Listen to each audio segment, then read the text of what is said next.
Il y a deux sortes d'intelligence. Il y a l'intelligence à la base de carbone, les humains, puis il y a l'intelligence à base de silicone. Puis, de la même manière qu'avant, on avait des humains qui charriaient des pelles. À un moment donné, on a vu la pépine, puis c'était cool. Bien là, il faut comprendre que pour un paquet d'activités cognitives, on peut avoir des agents pour les faire. J'ai la chance d'avoir un client américain, là, puis là, écoute, ils n'ont pas peur, puis ils avancent, puis go. C'est ça, ils ont cette agressivité-là de dire qu'est-ce qu'on peut faire pour supprimer un poste.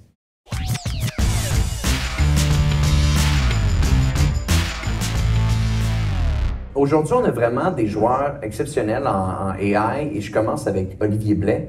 Olivier qui est cofondateur et VP Sciences de la décision chez MoveAI, un leader québécois en valorisation de données et en intelligence artificielle. Il dirige l'innovation et l'objectif, c'est de déployer des solutions d'IA appliquées et des capacités d'IA génératives pour des compagnies comme Pratt & Whitney, Metro, Ricardo, Canam et Alloprof. En 2023, tu as été nommé président du Comité canadien des normes ISO pour la standardisation des systèmes d'intelligence artificielle. Olivier nous fait donc l'honneur d'être avec nous sur le panel du Parti de la France. Merci. Le deuxième panéliste, là, c'est une bonne introduction.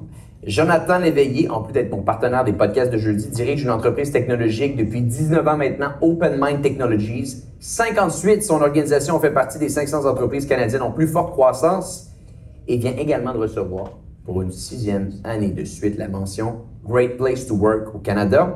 Jonathan est une des personnes les plus rapides que je connaisse à avoir intégré l'AI dans son entreprise en nommant des personnes responsables et en intégrant différents systèmes. Il en parle d'ailleurs dans son podcast Pivot à chaque semaine si vous voulez en savoir plus. Jonathan, merci de faire un part 2 avec nous. Plaisir, merci. Et le dernier qui était à Seattle aujourd'hui pour... c'est à Seattle qui était aujourd'hui pour, encore une fois, s'intégrer de l'intelligence artificielle. David Proulx qui est avec nous. David, un entrepreneur en série ayant fondé sa première organisation, une agence de communication à 18 ans seulement, qu'il vendra en 2016. Il lancera ensuite une application mobile, un réseau social de maman, Social.mom, qui a réussi plus de 600 000 téléchargements. Il n'y a pas beaucoup d'applications qui font ça. Depuis 2022, David se consacre entièrement à l'intelligence artificielle via sa firme Bullseye AI. Ses découvertes sont d'ailleurs partagées sur LinkedIn. Si vous ne le suivez pas sur LinkedIn, je vous invite à le faire. Ses vidéos sont vraiment captivantes. David Proulx, merci beaucoup d'être avec nous. Merci.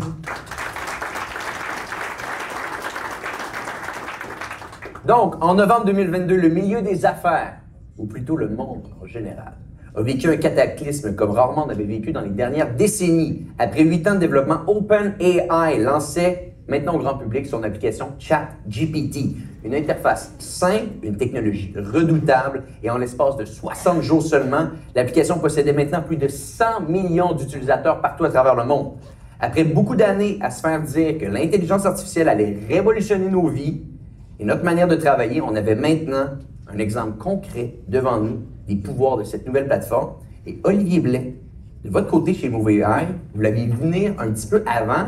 Je lisais qu'en octobre 2018, vous lancez votre organisation et vous avez même été capable, dès 2019-2020, d'utiliser GPT-2, GPT-3 pour créer quelques applications, dont un agent conversationnel avec Mathieu Dugal. Peut-être tu pourras nous en parler un peu.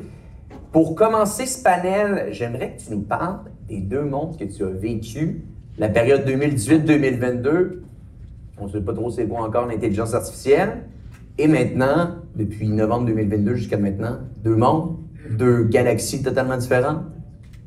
Oui, c'est super intéressant, en fait, la différence entre les deux. Est-ce que le micro fonctionne ici? Oui, ça marche. Ouais, il faut juste être proche.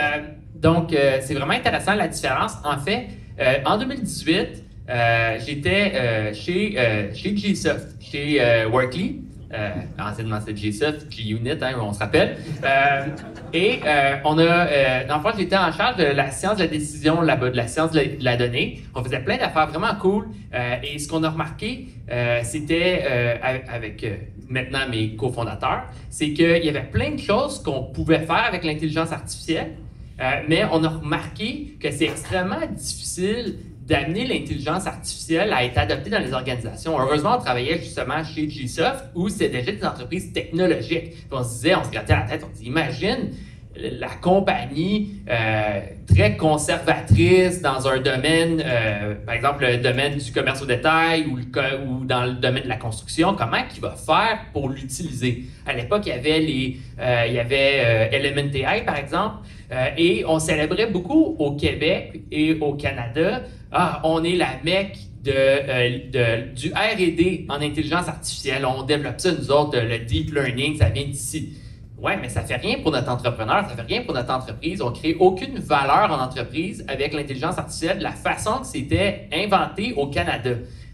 Tout est dans l'adoption de la technologie. C'est pour ça qu'on a dit, attends, là, c'est une très belle opportunité d'aller de l'avant puis d'essayer de l'adopter, la technologie. Donc, en 2018, je lâche Gsoft, je pars avec ma petite valise en cuir, puis j'essaie de vendre de l'intelligence artificielle. Bien là, c'était compliqué. C'est vraiment compliqué parce qu'en fait, d'un point de vue technologique, bien là, c'est des paris. C'est des paris qui sont risqués. Parce que l'intelligence artificielle, on ne sait pas dans quoi qu'on s'embarque. On se fait promettre plein de choses, mais on l'a rarement vu. Même encore maintenant, il y a plein d'entreprises. Bon, enlevons ChatGPT, prenons des systèmes plus traditionnels. Bien, il y a rarement des entreprises qui en utilisent des systèmes traditionnels d'intelligence artificielle, de l'optimisation de l'inventaire, de l'optimisation par exemple, dans le domaine de la construction, on fait de l'optimisation des estimations de projets, des choses comme ça. Bien, quand on n'a jamais fait, c'est pas dans quoi tu t'embarques. Et c'est super cher et ça prend beaucoup de temps. Donc ça, c'était la prémisse au début. C'est excitant, les gens veulent embarquer, mais ils mettent de l'argent, comme un peu quand tu vas au casino, là, tu mets de l'argent sur le rouge, puis tu espères que ça va fonctionner. C'est vraiment comme ça que les gens allaient de l'avant avec l'intelligence artificielle, qui est un peu malheureux. Notre but, nous autres, c'est de démocratiser l'intelligence artificielle, mais de l'autre côté, tu vois que les compagnies te font confiance, mais en même temps, ils se ferment les yeux, ils disent « Ah oui, va de l'avant, je mets de l'argent que je suis prêt à perdre. » Donc, c'était pas évident. Heureusement, on a été capable justement de faire notre petit bonhomme de chemin. Il y a eu la COVID là-dedans. On a été capable de survivre à travers la COVID et les arrêts au niveau de l'innovation. Et c'est là qu'on a commencé à avoir des capacités de pouvoir interagir plus naturellement avec l'intelligence artificielle. Et c'est là qu'on a commencé à cloner du monde. En fait, c'est Mathieu Dugal, et même avant ça, c'était l'Office national du film qui nous a contactés parce qu'ils voulaient cloner. Et ça, c'était dans le milieu de la COVID. Là. Il n'y a plus d'argent, nos projets ont tous été cancellés parce que l'innovation, ça prend ça se met de côté quand on est rendu à se demander si on ne va pas mettre des gens à pied. Donc, là, on est dans le milieu de la COVID, puis là, on se fait contacter par l'Office national du film. Ils veulent faire un clone de Noam Chomsky, un grand penseur. Pourquoi pas? On va essayer. On n'a rien à perdre, là. On essaie de survivre. Fait que là, on commence, on regarde, okay, qu'est-ce que je peux faire? Là, on essaie de créer des choses. Alors, en fait, on essaie de créer ce qu'on connaît maintenant qui est ChatGPT. Tu poses une question, puis basée sur les œuvres, toutes les questions-réponses qui avaient été posées à Noam Chomsky dans les articles de journaux, ben là, on essaie de répondre en s'inspirant de ce qu'il répondait. Donc, on a développé ça. Au départ, c'était vraiment pas top. Puis ça finit pas vraiment top non plus parce que la technologie n'était pas idéale. Mais ça fonctionnait quand même. C'est ça l'important. Puis à l'époque, on était un petit peu plus OK avec ça. Et après ça, Mathieu Dugal nous a contactés aussi pour faire la même chose avec Mathieu Dugal, qui est un journaliste à Radio-Canada Radio. Donc, on s'est retrouvés à faire... oui, Radio-Canada, peu importe. Et on s'est retrouvé à faire la même chose avec lui dans un documentaire qui est super bon, qui est IA, être ou ne pas être. Et c'est là qu'on a vu, attends, il y a vraiment quelque chose à ça, la technologie continue à avancer. C'est là qu'on a vu que ça s'en vient. Mais c'était quand même pas parfait, il sonnait vraiment comme s'il était, il était un peu sous là, quand il répondait, c'était clunky, c'était pas parfait, mais tu voyais qu'il y avait quelque chose. Puis justement, un peu après, c'est là qu'on a vu ChatGPT, où là, le niveau de qualité était rendu à un point tel que ça l'a vraiment intéressé les gens. Et là, ce qu'on voit en ce moment, c'est que c'est pas juste une tendance, c'est là pour rester. 25% des employés au Québec utilisent l'IA générative présentement. C'est fou quand on pense qu'Excel, c'est à peu près 50% des gens. Puis en 1 an et demi, on a déjà été capable d'atteindre 25% des employés au Québec. Les employés vont sauver énormément de temps et en même temps vont gagner beaucoup de qualité au niveau de ce qu'ils génèrent. Donc, c'est là pour rester. Puis après, la question, c'est plus de se dire comment on l'utilise bien et comment est-ce que ça ne devient pas juste un outil que tu saupoudres un peu partout dans tes tâches. Si ça fait juste des courriels puis t'aider à faire des présentations, all good, c'est correct, mais tu peux faire tellement plus avec ça. Et là, en ce moment, on est rentré dans un monde où ce qu'il faut se poser la question, c'est jusqu'à où on veut aller puis qu'on puisse utiliser cet outil-là pour transformer nos processus. Et c'est juste pour finir, M. Dessert, il disait qu'il voulait justement que 20% de ses revenus soient par rapport à de la technologie d'il y a 5 ans. Bien, nous autres, je dirais que c'est à peu près 50% de nos revenus que c'était il y a 1 an. Parce que l'IA générative, en ce moment, quand tu sais bien l'utiliser, ben le sky is the limit. Donc, vraiment, on est rendu là en ce moment. Il faut comprendre jusqu'à où on peut aller avec la technologie. Le reste n'est pas mort en passant. Il y a plein de belles technologies qu'on va appeler plus traditionnelles qui sont encore très pertinentes. C'est pas à mettre au vidange. Mais en ce moment, il faut apprendre comment bien l'exploiter, la technologie d'IA générative. Bien sûr, intéressant. Jonathan, je me tourne vers toi maintenant. Le 22 décembre 2022, Jonathan et moi, on sortait ensemble un épisode de podcast se nommant ChatGPT, la plus grande révolution des 20 dernières années. Ça a été un des 3 entretiens les plus écoutés ce jour sur le podcast. En dit long sur l'engouement autour de ChatGPT à l'époque. Très rapidement, de ton côté, tu as nommé quelqu'un dans ton organisation. À chaque semaine, tu me parlais des nouvelles techniques, des nouvelles approches que vous faisiez chez OpenMind Technologies. L'angle que j'aimerais ouvrir avec notre audience aujourd'hui, c'est l'idée d'avoir un genre de chef AI dans notre entreprise. Toi, je pense que tu le fais après 2 semaines seulement. C'est quelque chose qu'on regarde également dans notre entreprise. Comment ça s'est mis en place de ton côté et comment les gens qui nous écoutent aujourd'hui pourraient penser à avoir cette fameuse personne-là qui, peut-être 20 ans, on l'appelait un webmaster, aujourd'hui un chef AI, trouvons-lui le terme. Comment qu'on le trouve et comment ça se met en place chez OpenMind Technologies? Ben, premièrement, on n'est pas content, le webmaster. Premièrement, pour ceux qui ne l'ont pas déjà commencé à l'explorer ou à l'implanter ou à le structurer dans votre business, là, je vous dirais la phrase suivante. On parle beaucoup d'AI, mais l'AI à court terme est surévalué, mais sous-évalué à long terme. Honnêtement, c'est une vague qui s'en vient avant nous autres. On parlait de pénurie de main-d'œuvre tantôt, là, puis je vais être peut-être extrémiste, là, mais je pense que la pénurie de main-d'œuvre, de la manière qu'on la connaît présentement, n'existera plus dans un très court laps de temps devant nous. Il y a énormément de ce qu'on fait présentement qui est en train d'être facilement automatisable par le AI, et c'est un tsunami qui s'en vient. Ce qu'on a décidé de faire nous autres chez OpenMind, quand c'est arrivé, ChatGPT est sorti, c'est la première fois, je pense, en 5 ans que j'ai décidé d'arrêter toute la business au complet qui n'était pas dans un meeting déjà planifié à l'avance. Puis on a dit à la gang, il faut vraiment embarquer là-dedans parce que ça va nous permettre d'avancer puis d'aller plus loin puis plus rapidement. Fait que ce qu'on a fait, c'est on a scindé un petit peu en 2 le processus. Donc, au niveau de la gouvernance, puis c'est ce que je vous recommanderais d'avoir quelqu'un qui va être là, proche pour vous dire à tel endroit, là, pas nécessairement prends A ou B, mais réfléchis à quelque chose d'intéressant dans ce coin-là à implanter dans ta business. Puis si vous ne le faites pas, ce qui risque d'arriver, c'est qu'il y a un compétiteur qui va le faire. Puis son cost à lui va être votre vendant à vous. C'est carrément ça qui va arriver. C'est un marché de winner takes all qui va arriver avec l'intelligence artificielle en avant. Donc, on l'a fait au niveau gouvernance pour essayer de suivre ce qui se passait, mais on a demandé qui est intéressé à faire une veille plus opérationnelle, puis de voir comment on pouvait tester en continu les outils. On va en parler un petit peu plus tard de quel outil qu'on utilise. Mais il vous faut quelque chose au niveau gouvernance, mais quelque chose au niveau opérationnel. Donc, on a dédié une petite équipe virtuelle qui regarde constamment ce qui se passe, c'est quoi les outils, comment on peut les implanter dans la business. Puis de notre côté, ça se passe à 2 niveaux. Comment on peut être plus efficace nous-mêmes dans la business, puis après ça, comment on peut l'implanter dans nos développements pour nos clients. Donc, on a vraiment 2 stades sur lesquels on vérifie en continu comment on peut s'améliorer. Et à chaque mois, on fait un reporting de ce qui se passe, puis qu'est-ce qu'il y a eu comme gain, autant du nouveau de ce qu'on fait pour les clients que qu'est-ce qu'on fait à l'interne pour être plus efficace puis livrer plus de valeur. Intéressant. Bon. On peut se poser des questions entre nous. Ben, vas-y, oui. Pose des questions. Ouais, ton Chief AI Officer ou le comité, y a-t-il quelqu'un qui est full-time là-dessus? Donc, on a 2 personnes qui est à peu près 30% de chacun de leur temps à l'heure actuelle. Okay. Je viens d'inventer une phrase que j'aime bien gros.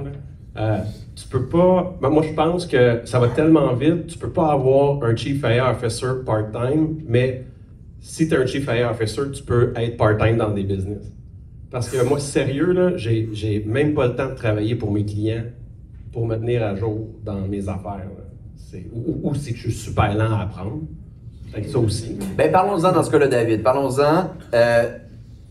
Depuis quelques mois maintenant, tu apparais continuellement dans mon fil d'actualité LinkedIn. Tu fais des petites capsules vidéo qui parlent de trucs pratico-pratiques qu'on peut mettre en place dans sa business au niveau du AI. Tu nous montres comment bâtir des flowcharts en utilisant le volet audio d'une rencontre en Teams. Tu résumes des vidéos YouTube. Plein de choses simples qui peuvent devenir excessivement efficaces pour un entrepreneur, pour une entreprise. J'aimerais savoir, peut-être, David, de manière un petit peu plus globale, c'est quoi les applications les plus demandées, les plus intéressantes que tu vois avec tes clients au moment où on se parle? Qu'est-ce qui est simple, intéressant, important qu'on pourrait mettre en place, que tu as vu avec tes différents clients qui ont eu un impact? Oui, ben écoute, puis merci de parler de ce que je mets sur LinkedIn. Puis, tu sais, en fond, j'ai eu une agence de marketing avant, il y a bien longtemps, dans une autre vie. Puis, tu sais, je suis pas tellement bon en marketing parce que les gens pensent que c'est ça que je fais, du contenu, tu sais. Quand à la fin de la fin, ce qu'on fait, c'est des agents. Là. Donc, à ta question, puis, tu sais, j'ai lu les questions, puis tu veux vraiment qu'on parle de pratique, là. Fait en pratique, ça revient, c'est de ça que je vais parler. Tu sais, tu parlais du coût, tu sais, de la main-d'œuvre, on l'a entendu plein de fois, puis, tu sais, que là, l'AI va remplacer un paquet de monde. Tu sais, moi, je dis toujours, il y a deux sortes d'intelligence. Il y a l'intelligence à la base de carbone, tu sais, qui est nous, les humains, puis il y a l'intelligence à base de silicone. Puis, de la même manière qu'avant, ben, on avait des humains qui charriaient des pelles. Puis à un moment donné, on a vu la pépine, puis c'était cool. Bien là, il faut comprendre que pour un paquet d'activités cognitives, ben on peut avoir des agents pour les faire. Tu sais, moi aussi, j'avais un problème avec ma femme pour les heures, fait que j'ai décidé de transformer ça en date déductible d'impôt, fait que j'ai une chambre 2 étages plus haut. Puis là, j'avais besoin de glace, tu sais. Puis j'appelle, puis là, la fille, elle me répond que la glace est au 10e étage. Bien, j'ai brûlé de l'intelligence à base de carbone parce qu'un AI aurait pu faire ça demain matin. Il y avait un article la semaine, je rentre dans le concret, ce sera pas long. J'avais juste prévu des réponses. Ah, c'est bon, t'as l'air en feu, David. Non, mais j'adore j'avais vu des réponses d'1 minute et demie, puis j'ai vu qu'on a plus de temps. Fait que je vais me dire ça. Parce que t'as une chance. C'est ça. Mais j'ai perdu mon fil avec tout ça. Mais oui. Tu sais, il y avait un article la semaine passée qui disait qu'il manque 3000 pharmaciens au Québec. Il n'y a personne ici qui manque de personnel. Vous manquez de tech. Vous manquez de technologie. Tu sais, tantôt, on avait des données statistiques. Là. Le Canada, on est bon dernier en PIB par habitant. Ça, ce que ça veut dire, c'est qu'on travaille en habitants.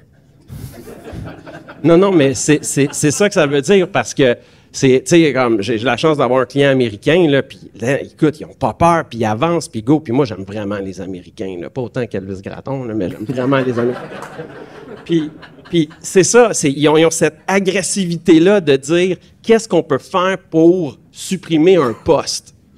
Alors qu'ici, c'est « Ah, mais là, non! » Puis je vous le dis, au Québec, on a un immense danger. Là, je suis parti, puis fais-moi signe quand tu veux, j'arrête. C'est pas long, j'ai mis ton timer, là, c'est bon. Tu sais, il y a le ministre du UAE, je sais pas c'est quoi en français, là, genre un émirat arabe, là.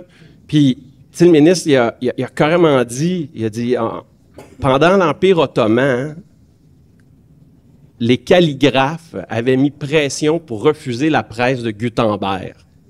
Parce qu'ils disaient, on va perdre nos jobs et de fausses versions du Coran, de la fausse information, fake news, pourraient être imprimées. Puis ils ont eu un recul, puis on sait ce qui est arrivé à l'Empire ottoman. Là. Puis, tu sais, tout le monde, on connaît les machines à coudre Singer, tu sais, faites par les Américains. Mais savez-vous qu'il y avait un Français qui avait inventé ça 10 ans avant?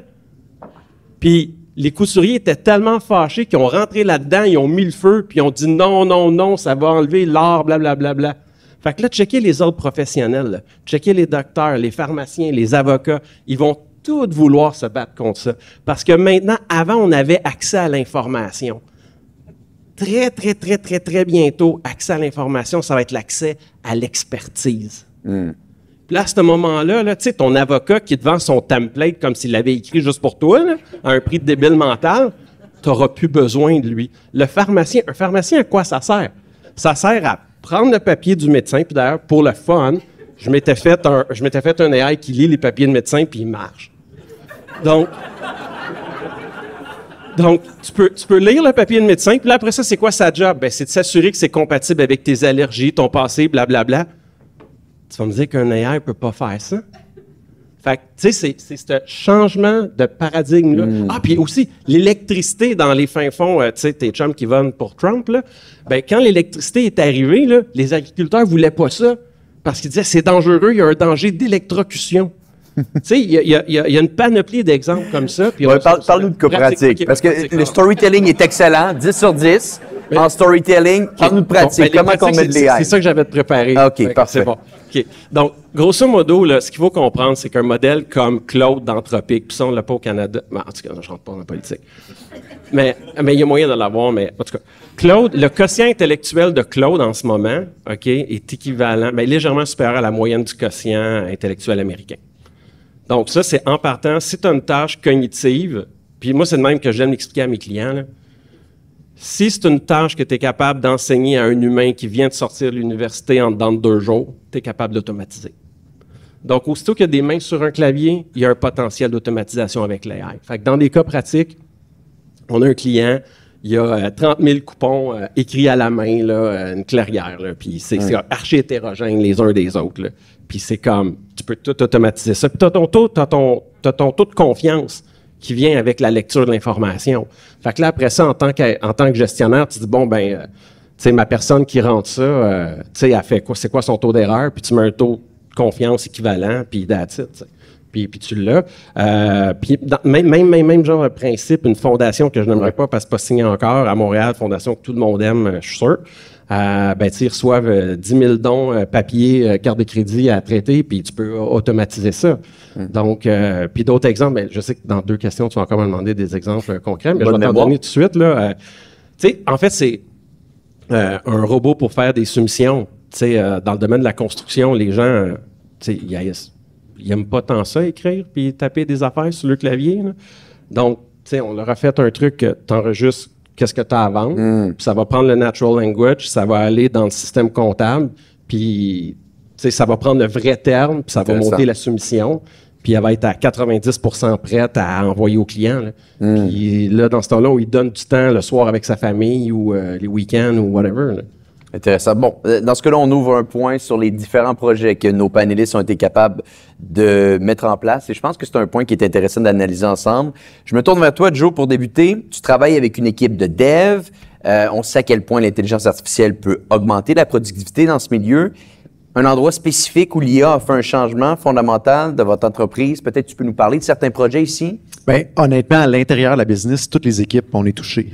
Ça part des développeurs eux-mêmes. Il y a des super bons outils comme GitHub Copilot, ChatGPT aussi, aident énormément à être plus rapide, faire moins d'erreurs. Puis, dans notre cas, on fait beaucoup de modernisation de code. Donc, souvent, les gens vont rentrer dans du vieux code qu'ils ne comprennent pas. L'intelligence va être capable de décortiquer le code, puis d'expliquer un peu c'est quoi, puis d'accélérer le processus. Fait qu'au niveau développeur, vraiment un gros game changer là-dessus. Les chargés de projet, la même chose. Ce qu'on fait présentement, quand on rencontre des clients, on perdait une fortune de temps après les rencontres à résumer la rencontre puis sortir les actions de tout ça puis d'envoyer le résumé au client pour dire voici ce qu'on a fait puis on s'en va où. Ce qu'on fait maintenant, c'est qu'on utilise un outil qu'on a développé qui est Berrycast, qui est similaire à Loom, qui est disponible et on enregistre les meetings avec le client puis à la fin, on fait summarize puis sors-moi toutes les actions. Et là, 95% du courriel est déjà tout écrit puis on a juste à relire pour être sûr que c'est correct. Fait que ça nous fait sauver une fortune de temps. Les représentants, la même chose, quand ils rencontrent un client, à la suite de la rencontre, pour mettre leurs notes dans le CRM, ils ont enregistré la rencontre, pèsent sur le bouton, summarise-moi ça pour le CRM, on injecte ça dans le CRM, c'est réglé. Donc, beaucoup de temps administratif. Ouais. Même chose au marketing, tout ce qui est rédaction, tout ce qui est correction, traduction. Honnêtement, on est capable d'en faire beaucoup plus avec le même nombre d'humains. C'est hallucinant. Simple, pratico-pratique, j'adore. Olivier, je me tourne vers toi. Tu as des grosses études de code sur votre site Internet. Je vous invite d'ailleurs à les regarder. Vous avez travaillé avec des grandes entreprises, Pratt & Whitney, comme je l'ai mentionné plus tôt, Can-Am également. Peut-être tu peux nous décortiquer comment une application que vous avez bâtie pour une de ces entreprises-là a eu un impact sur celle-ci, juste pour marquer peut-être un petit peu l'imaginaire des gens qui sont avec nous? Oui, je pourrais parler de Can-Am, par exemple, qui fait des structures d'acier. Can-Am, eux autres, c'est en construction, sont pas réfractaires à la technologie, mais c'est nouveau pour eux. Et là, un de leurs plus gros pain points, c'est le fait que le design de structure, donc Can-Am, par exemple, vont faire le nouveau stade olympique ou dans le fond, le remodelage du stade olympique, fait plusieurs stades, fait plusieurs immeubles, sont tous différents. Et des fois, faire l'estimation, mais pas juste l'estimation, le design, puis arriver jusqu'à vraiment une offre de service, ça peut prendre des mois, ça peut coûter extrêmement cher à faire. Donc, basé sur d'anciens types de structures qu'ils ont déjà fait, on est capable de pouvoir faire, dans le fond, de la création de design. Donc, basé sur le type de projet, basé sur des designs préliminaires par le client, automatiquement, au lieu de passer des mois à essayer de designer à la main, ça pourrait ressembler à quoi un design, on est capable de fournir une estimation en temps réel. Donc, ça va ressembler à quoi? Il y aura X nombre de poutres qui vont être installées de telle façon et de proposer un design au client avec le prix, avec les efforts, avec tout. Et ça, ce qui est intéressant, c'est tu as des gains au niveau de l'efficacité, mais ça va changer la game aussi au niveau de la construction. Parce qu'ici, des structures d'acier, c'est la première étape dans le domaine de la construction. Donc, imaginez avec un outil comme ça qui a été déployé, qui est fonctionnel, qui est utilisé présentement, mais tu es capable après ça si tu es un designer, tu es capable de pouvoir tester plein de designs et de voir c'est quoi qui va coûter le moins cher, qui va être le moins risqué, qui va prendre le moins de temps. Et après ça, ça va driver ton design. Donc ici, on va vraiment avoir des transformations au niveau du domaine de la construction. Donc, ça ici, c'était un projet qui était quand même assez complexe, mais ce qui est encore plus complexe, c'est l'adoption au niveau des utilisateurs.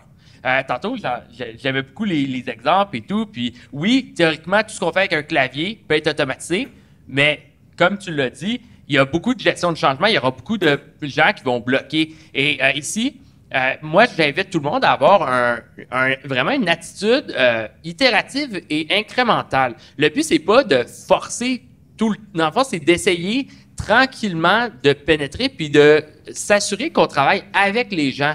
C'est la seule façon qu'on est capable de pouvoir faire adopter la technologie. On peut pas juste pousser parce que rendu là, ce qui va arriver, c'est que en même temps, tu peux briser des choses. Ouais. Puis il y a des organisations qui sont correctes à briser des choses. Mais si on brise des choses et on n'est pas capable de pouvoir les remplacer, c'est là que tu viens créer, dans le fond, des problèmes au niveau de ton entreprise. Et souvent, moi, j'ai vu beaucoup de solutions qui sont simplement mis au vidange. Ils sont développés, tiens, utilisez ça, mais si les gens ne sont pas ouverts à l'utiliser, là, on trouve tous les problèmes, on démontre à quel point, non, dans tel cas, ça fonctionne pas. Et un peu comme tous les exemples que tu as dit, c'est difficile. Il faut vraiment travailler avec les utilisateurs finaux.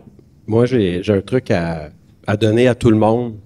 On fait ça systématiquement chez Bullseye AI. En fait, c'était un de nos premiers clients, Dave, mon partner. On avait 75 employés à passer en entrevue, puis on est 2.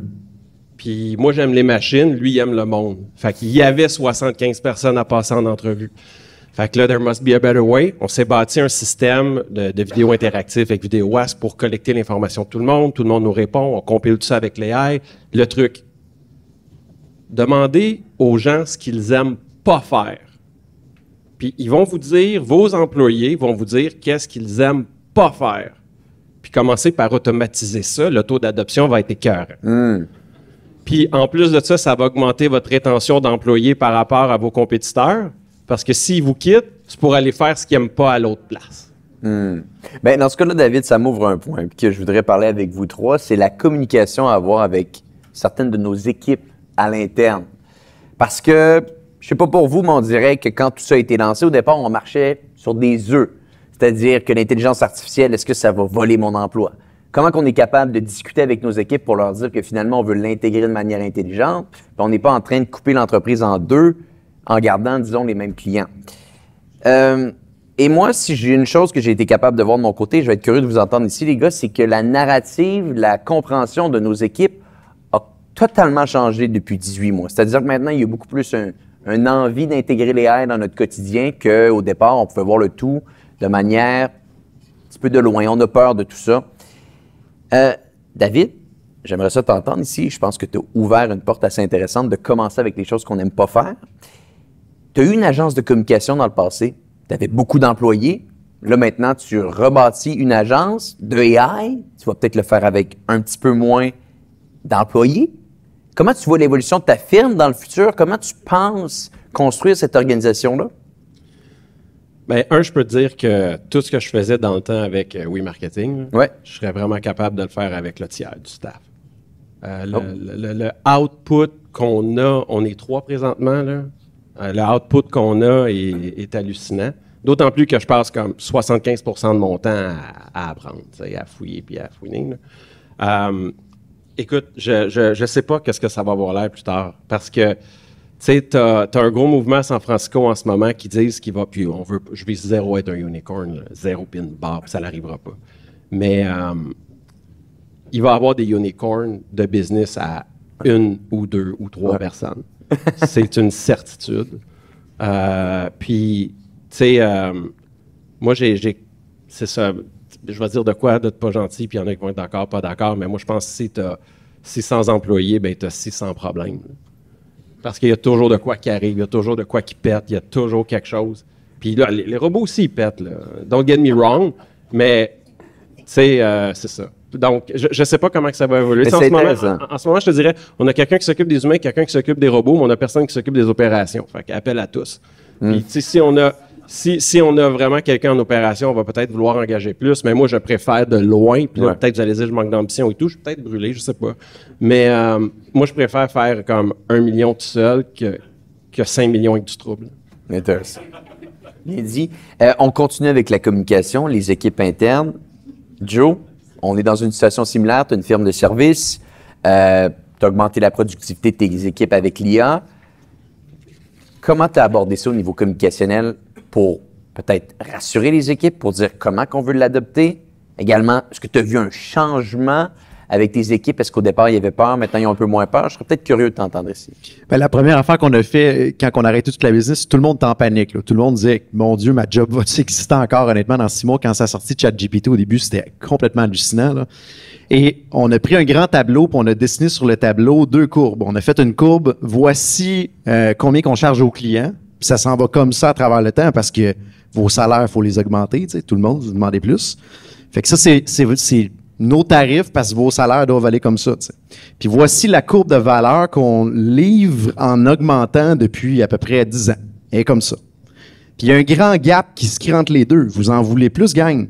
T'sais, on veut vous en donner plus, là, mais la courbe de valeur, elle ne suit pas. Ça fait pas de sens. Puis là, pour une première fois, en probablement 20 ans en techno, on va être probablement capable de venir couvrir ce gap-là. On va être capable d'être beaucoup plus productif, d'en livrer beaucoup plus pour le même prix aux clients, puis venir ramener la courbe de valeur plus élevée que qu'est-ce qu'on peut charger au final parce que on veut vous en donner plus, puis on veut en donner plus aux clients. Fait qu'on a fait comprendre ça au staff que c'est dans votre intérêt qu'il faut le faire, puis si on le fait pas, il y a quelqu'un d'autre qui va le faire. Là. Fait qu'il faut être les premiers à l'adopter, puis à l'implanter chez nos clients, puis à accompagner nos clients.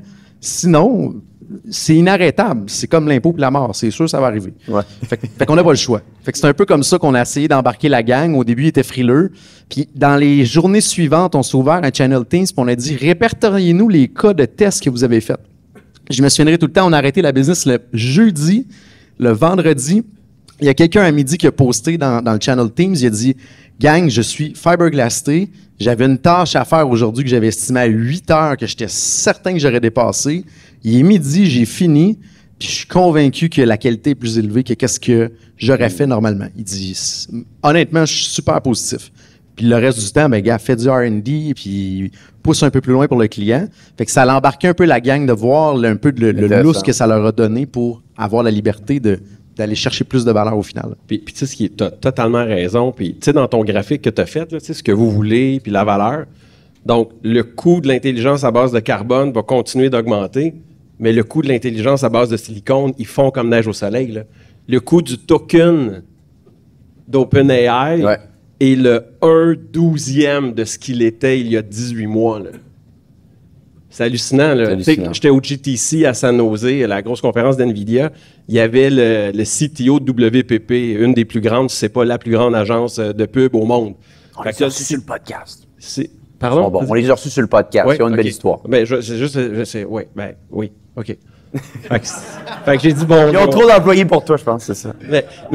Donc, ils ont fait un truc qui s'appelle le Brand Brain, un autre truc qui s'appelle le Consumer Brain, puis un autre truc qui s'appelle le Media Brain, qui sont, tu sais, comme un persona que tu mets top l'autre. Puis là, ils font parler les trois agents ensemble, puis ils font des stratégies. Ils ont mis des millions là-dedans l'été passé. Fait que là, j'ai pu poser la question parce qu'on était tous des nerds dans la place, puis absolument, on est gênés. Moi, je suis pas gêné. Fait que j'ai pris le micro, j'ai pu parler au gars. Puis là, je lui demande, je dis, écoute, c'est cool ce que tu as fait, ça a coûté des millions, c'est super. Puis là, on était comme là, 10 semaines. Fait que je dis, tu sais, mais tu es conscient que depuis qu'on a les GPT, on est capable de faire la même affaire en 2 jours. Fait que là, comment tu fais pour justifier des millions de CAPEX quand la tech va tellement vite qu'il faut que tes projets soient capables d'être rentables en 6 mois, là.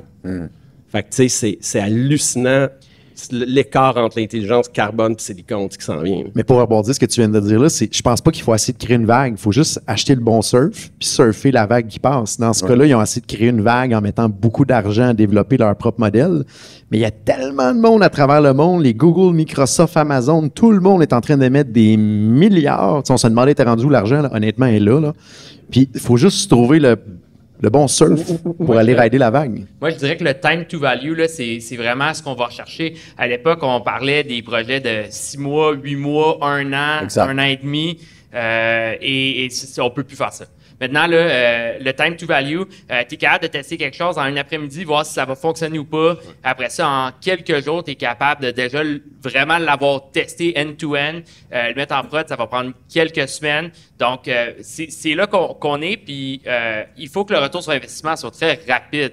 Je parle moi au monde, chez Stingray, par exemple. Stingray, eux autres, ils ont adopté à côté l'intelligence artificielle générative, et c'est ça qu'ils font, eux autres.